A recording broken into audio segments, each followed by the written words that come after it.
Манай улс 2014 онд төрөөс эмийн талаар баримтлах бодлогыг баталж өнөөдрийг хүртэл дөрвтэй шинжилэл хийгээгүй явж иржээ.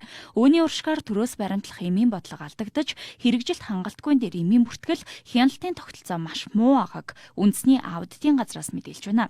Иргэдийн дунд эрэлт ихтэй зарим бүлгийн эм нь импортоор орж ирсэн үнээс 82%-аар өндөр байгааг шалгалтаар тогтоожээ.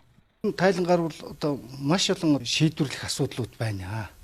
За энийгээ бол одоо энэ эрүүл мэндийн асуудал хариуцсан төрийн захиргааны төв байгууллага нь одоо шийдвэрлэх шаардлагатай байна гэдэг одоо зөвлөмж дүгнэлтийг гаргаад хүргүүлсэн байна.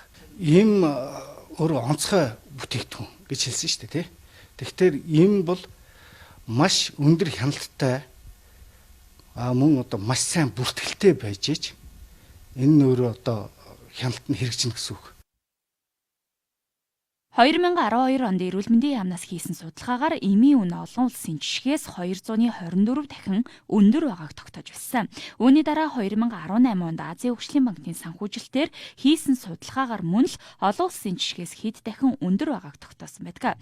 Үн өндөрөөс гадна импортын эмүүдэд тавих хяналт хэлбэр төдий зүйл байгааг аудитын байгууллагаас онцолж байгаа юм. Тиймээс эмийн хяналтыг нэн даруй сайжруулж, үн бууруулах арга хэмжээ авах хэрэгтэй байгааг онцоллоо. Эмийн үнийг хэн тогтоож байна вэ гэхээр эм ханган нийлүүлэгч байгууллага өөрөө тогтоож байгаа. Төрийн оролцоогүй өөрөөр хэлбэл зах зээлийнхээ одоо зарчмаар эм зохицуулагдаад явж байна гэсэн үг. За ер нь улс орнууд бол эм дээрээ бол үнэнд, чанарт, бүртгэлд маш хятад хяналттай байдаг. Энэ жижиг зах зээлд бол энэ 100 гаруй импортлогч байна гэдэг бол өөрөө их том тоолдоо. 2018-аас 2020 онд 1124 эмийг улсын бүртгэл бүртгэхээр шийдэж байжээ. Гэвч түүнээс 95-ийнх нь мэдээллийг цахим системд оруулаагүй байна. Хамгийн ноцтой нэмэлт зүүн судалгааны үр дүнг харгалзан үзэлгүй 277 эмийг бүртгэлд оруулсан байгаамаа.